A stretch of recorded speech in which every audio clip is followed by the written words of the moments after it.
जगदंब जगदंब निश्चयाचं महान रूप बहुत जणांचा धरू, निश्चयाचं महान रूप बहुत जणांचा धरू, अखंड सिद्धीचा निर्धरू. श्रीमंत योगी निष्ठावंत गुणवंत यशवंत कीर्तिवंत सामर्थ्यवंत पुण्यवंत जयवंत क्षत्रिय मराठा जाणता राजा श्री श्री श्री छत्रपती शिवाजी महाराज की जय जिजाऊ जय जिजाऊ. शिवशंकर तो कैलासपती, शिवशंकर तो कैलासपती, लंबोदर तो गणपती, नतमस्तक मी त्यांच्या चरणी, ज्यांनी केली स्वराज्याची निर्मिती. देव माझा एकच तो राजे शिवछत्रपती, राजे शिवछत्रपती. प्रतिपत चंद्र लेखे व वर्धिष्णु विश्व वंदिता, शाह सुनो शिवशेषा मुद्रा भद्राय राजते.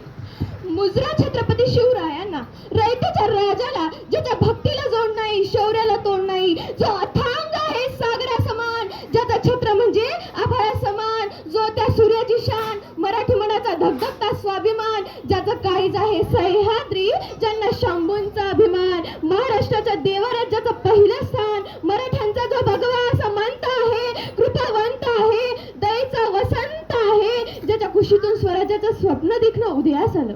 त्या राजमाता राष्ट्रमाता जिजाऊ आईसाहेब पर मुलखामध्ये राहून स्वराज्य निर्मितीचे स्वप्न पाहणारे स्वराज्य संकल्पक शहाजीराजे भोसले, ज्यांचा इतिहास आठवला की डोळ्यात पाणी आणि अंगावर शहारे आल्याशिवाय राहत नाही, ते छत्रपती शिवाजी महाराज. आणि पित्यानं निर्माण केलेल्या स्वराज्याचं केवळ रक्षणच नाही केलं, तर पित्यानं निर्माण केलेले स्वराज्य 10 पटीनं वाढवलं, असे ते शंभूराजे. ते म्हणतात ना, नियतीचे मालिक बना पण परिस्थितीचे गुलाम बनू नका. म्हणूनच नाचू कीर्तनाचे रंगीत ज्ञानदीप लावू जगी. कीर्तनाच्या माध्यमातून समाज प्रबोधनाचे कार्य करणारे संत तुकोबाराय, शब्द हे शस्त्र समजून विद्यायुक्तीच्या माध्यमातून समाज प्रबोधनाचे कार्य करणारे संत नामदेवराय, दिवसभर हातात खराटा घेऊन गाव स्वच्छ करायचं आणि रात्री कीर्तनाच्या माध्यमातून लोकांचं डोकं स्वच्छ करायचं, असे ते संत गाडगे बाबा. शिक्षणाची गंगा गोरगरिबांच्या घरापर्यंत पोहोचणारे डॉक्टर कर्मवीर भाऊराव पाटील, ज्यांच्यामुळे आज खऱ्या अर्थाने मुलीला शिक्षण मिळालं. माझ्यासारखी आज एक सामान्य मुलगी या ठिकाणी बोलू शकते, ते आमच्या सावित्री फुले आणि महात्मा फुले, ज्यांनी प्रदान केलेल्या राज्यघटनेच्या जोरावर आज अख्ख्या देशाचा राज्यकारभार चालतोय. ते विश्वरत्न डॉक्टर बाबासाहेब आंबेडकर. प्रथमतः या सर्व महामानवांना अभिवादन करतो. आयुष्यातले प्रत्येक क्षण लक्षात राहतात असे नाही, आयुष्यातले प्रत्येक क्षण लक्षात राहतात असे नाही, काही क्षण म्हणता विसरा येत नाही, आणि असाच आजचा हा क्षण आहे.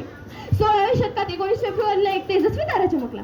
शिवनेरी तोफांचा गडगडाट झाला, सनई चौघडी वाजू लागले, एक अनुयुद्ध सह्याद्रीच्या कडेपर्यंत दुमदुमली. अरे माझा राजा जन्मला, माझा शोभा जन्मला, दीनदलितांचा कैवारी जन्मला, दुष्टांचा सहारी जन्मला, अरे माझा राजा जन्मला. इतिहास घडविणारे आम्ही असे जन्मले न कुठे, झुकवले त्या हिमालया, पूजतो आम्ही शिवराया. सहन होणार नाही स्वराज्याची फरेब, हे जिवंत हृदयात धडकतात आऊसाहेब. विसरलो नाही त्या लाखो मावळ्यांचे बलिदान, शंभूराजे आठवले की डोळ्यातले अश्रू आपोआपच गळतात. अरे जिथं पडती पावलं आमची, त्याच इतिहासाच्या वाटा, वाकत तर नाही पण मोडणारही नाही मराठा. पण मराठा नेमकं म्हणायचं तरी कोणाला? आम्ही एक विशिष्ट प्रकारची जात अपेक्षित करतो, तर मराठा नेमकं म्हणायचं तरी कोणाला? मरेल पण शेवटपर्यंत मागे हटणार नाही, तोच खरा मराठा.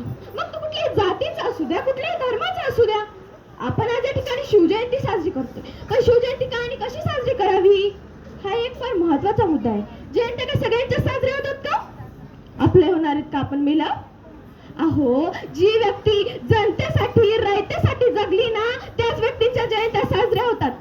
तुळजाभवानीच्या आशीर्वादाने, जिजाऊच्या मार्गदर्शनाने आणि अनेक मावळ्यांच्या साथीने शिवरायांनी हिंदवी स्वराज्य स्थापन केले. अहो, त्या गुलामगिरीच्या काळात एक क्रूर सौदामिनी कडाडली, तिच्या पोटी शिवराय नामक झंझावात जन्मले आणि छत्रपती बनून स्वराज्याचे तारणहार झाले. शिवराय घडले कारण संस्कार जिजाऊंचे होते. 18 पगड जातीतील मावळ्यांना सोबत घेऊन शिवरायांनी हिंदवी स्वराज्य स्थापन केले.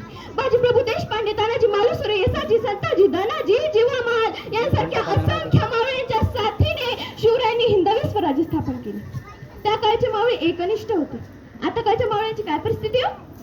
डॉक्टर बाबासाहेब आंबेडकर फार सुंदर शब्दात म्हणून सांगतात, लाज गरिबीची बाळगू नका, तर लाज आपल्यामधील दुर्गुणांची बाळगा. आपल्यामधील जे काही दुर्गुण असतील ना, ते काढून टाकले पाहिजेत आणि राष्ट्रही जपले पाहिजेत. शिवाजी महाराज निर्व्यसनी होते म्हणून ते प्रत्येक ठिकाणी यशस्वी झाले.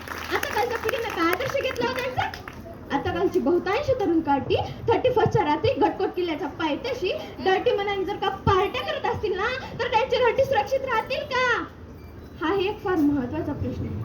ताकद तर सगळ्यांच्याच मनगटात होती, ताकद तर सगळ्यांच्याच मनगटात होती हो, परंतु स्वराज्य स्थापनेची इच्छा फक्त आणि फक्त शिवरायांच्याच रक्तात होती. शिवरायांनी अनेक गड जिंकले, किल्ले जिंकले, लढाई जिंकल्या म्हणून ते पुरुष झाले असे नाही, तर शिवरायांनी या देशात सरंजामशाहीवर पहिली दोन टाकली होती. पण सरंजामशाही म्हणजे नेमकं काय हो? तर सरंजामशाही म्हणजे त्या क्रूर गुलामगिरीच्या काळात अत्याचारांचा डोंगर, स्त्रियांना ओरबाळण्याचा साक्षात लहर, प्रजा कुणाच्याच गणतीत नव्हती, माणसे उठाकालची गाढवं होती आणि तशा क्रूर काळात शिवरायांनी हिंदवी स्वराज्य स्थापन केले. आणि आपण त्यांचं नाव कुठं दिले? बिड्यांच्या पाकिटांना, सिराकिटांच्या बंडलांना? एक कवी फार सुंदर शब्दात म्हणून सांगतात, आजही महाराष्ट्राच्या अस्मितेच्या नावाने छत्रपती शिवाजींचे नाव आणि संभाजींचे नाव बिड्यांच्या पाकिटांवर दिले जातात. पण त्यांना विरोध करायचा तरी कसा? ते बिड्या विके आहेत ना. पण जे पक्के विरोध करतात ना, तेच बिड्या फुके असतात. हीच दुर्दैवाची गोष्ट आहे.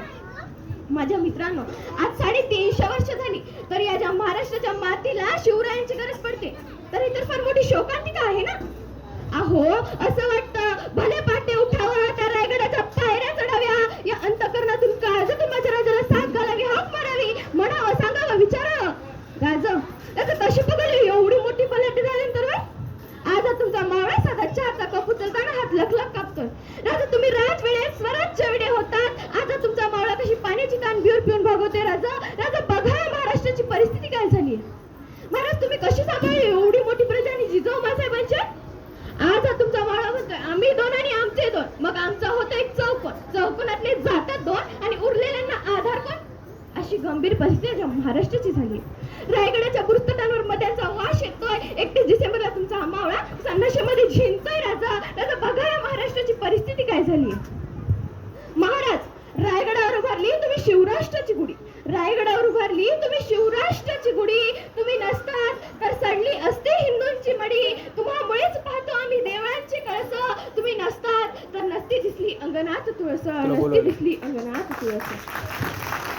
जिजाऊनी संस्कार जसे शिवरायांवर केले तशी आमची माय लेकरांवर करत नाही. म्हणून कोणी मन तोडलं की करा आत्महत्या, टेन्शन आलं की करा आत्महत्या, कर्ज झालं की करा आत्महत्या, पेपर अवघड गेला की करा आत्महत्या, बायकोने त्रास दिला की करा आत्महत्या, नवऱ्याने छळलं की करा आत्महत्या, कोणी बोलत नसेल तर करा आत्महत्या, कोणी सोडून गेलं तर करा आत्महत्या. अरे नेमकं झालंय का आत्महत्या करायला? अहो, कित्येक मुलं मुली पुरुष महिला एकाच कारणाने आत्महत्या करतायत. काय आदर्श घेतला आपण शिवरायांचा? अरे शिवरायांवरती पण अनेक संकट आली, पण मनात विचार आला नाही शिवाला मी आत्महत्या करावी म्हणून. अहो महाराज काय कपाला हात लावून बसले नव्हते, रडत बसले नव्हते की कुणाला द्वेष देत बसले नव्हते. महाराज प्रत्येक संकटातून सुटले, प्रत्येक संकटातून मार्ग काढले, वाटा शोधल्या, हिंदवी स्वराज्य स्थापन झाले. माझ्या मित्रांनो, अनेक दरबाराची नाचगाणी शोभा असायची, परंतु माझ्या राजांच्या दरबारात कधीच नाचगाणी झाली नाही, कारण परस्त्रीला कधी माता आणि भगिनींचा दर्जा देण्यात आला. म्हणूनच तर म्हणतात ना, इतिहासाच्या पानात राज्य करणारा राजा म्हणजे छत्रपती शिवाजी महाराज. म्हणूनच तर म्हणतात ना, आले किती गेले किती उडून गेला भरारा, आले किती गेले किती उडून गेला भरारा, संपत तर नाही आणि संपणारही नाही माझ्या शिवरायांचा दरारा, माझ्या शिवरायांचा दरारा. इंग्लंडचे ग्रँडर्स म्हणतात, छत्रपती शिवाजी महाराज केवळ लढावे नव्हते, तर ते सामाजिक आणि अर्थकारणांचे उत्तम ज्ञानस्थान आणि राजकारणी पुरुष होते. त्यांच्या ज्ञानक्ष नियमांमुळेच हतबल झालेल्या बहुजनांना सत्ताधीशी होता आले. म्हणूनच तर म्हणते ना, श्वासात रोखुनी वादळ डोळ्यात रोखुनी आग, श्वासात रोखुनी वादळ डोळ्यात रोखुनी आग, देव आमचा छत्रपती एकटा मराठी वाघ, एकटा मराठी वाघ. मी नेहमीप्रमाणे सांगत आले आणि आजही सांगते, महाराजांचं नाव जर हातावर कोरायचं असेल तर त्या हाताने कुठलेही अनैतिक काम होणार नाही याची काळजी घ्या. महाराजांचं लॉकेट जर गळ्यात घालायचं असेल तर आपलं वर्तन कुठलंही चुकीचं असणार नाही याची काळजी घ्या. महाराजांच्या अंगठ्या जर बोटात घालायच्या असतील तर ते बोट कुठल्याही द्वेष करण्यासाठी उचलले जाणार नाही याची काळजी घ्या. आणि महाराजांचं शर्ट जर अंगावर घालायचं असेल तर ते शर्ट घालून कुठल्याही चुकीच्या ठिकाणी जाणार नाही याची काळजी घ्या. आणि महाराजांचं नाव जर तोंडात घ्यायचं असेल तर तोंडात कुठलेही व्यसनी पदार्थ घेणार नाही याची काळजी घ्या. थोडक्यात एवढंच सांगावीशी वाटते. रयतेच्या पायी जो जन्मभरी झिजला, रयतेच्या पायी जो जन्मभरी झिजला, गदरक्षणास दयेच्या गडकोटी वसला, मानवतेच्या त्या दयेपुढे तो काळही चुकला, असा एक शिवसूर्य रायगडी निजला, रायगडी निजला, रायगडी निजला.